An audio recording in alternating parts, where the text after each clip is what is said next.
എപ്പോൾ പ്രശ്നങ്ങൾ നമുക്ക് പരിഹരിക്കാൻ കഴിയാതെ വരുന്നുവോ അപ്പോൾ നമ്മൾ കുറ്റം ചുമത്തും പ്രപഞ്ചത്തിനുമേൽ, ഇവിടെയുള്ള ആളുകളുടെ മേൽ. ഒരു പക്ഷേ ഇവിടെ ജനിക്കണ്ട എന്ന് പോലും ചിന്തിക്കുകയും ചെയ്യും.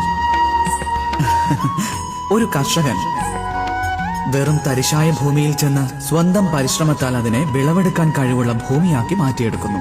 ഒരു തുന്നൽക്കാരൻ തന്റെ കയ്യിലെത്തുന്ന സാധാരണ വസ്ത്രത്തെ പോലും സ്വന്തം പരിശ്രമത്താൽ മനോഹരമായ വസ്ത്രമാക്കി മാറ്റിയെടുക്കുന്നതാണ്.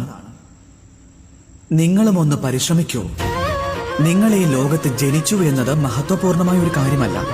നിങ്ങൾ ഇവിടെ എങ്ങനെ ജനിച്ചു എന്നതും മഹത്വപൂർണമല്ല. എന്നാൽ മഹത്വപൂർണമായത് ഇതാണ്: ഇവിടെ എന്താണ് നിങ്ങൾ അവശേഷിപ്പിച്ചിരിക്കുന്നു എന്നത്. ഈ ലോകത്ത് നാം ചെയ്യുന്ന നന്മകൾ മാത്രമേ അവശേഷിക്കൂ. അത് മനസ്സിലാക്കി ജീവിക്കൂ. ആർക്കെങ്കിലും നരകതുല്യമായിരുന്ന ഒന്നിനെ നിങ്ങൾ അയാൾക്ക് സ്വർഗതുല്യമാക്കിയിട്ടാണ് പോകുന്നതെങ്കിൽ, എങ്കിൽ നിങ്ങളുടെ ജീവനും നിങ്ങളുടെ പ്രപഞ്ചവും ഇത് രണ്ടും ധന്യമായി തീരുന്നു. രാധേ രാധേ.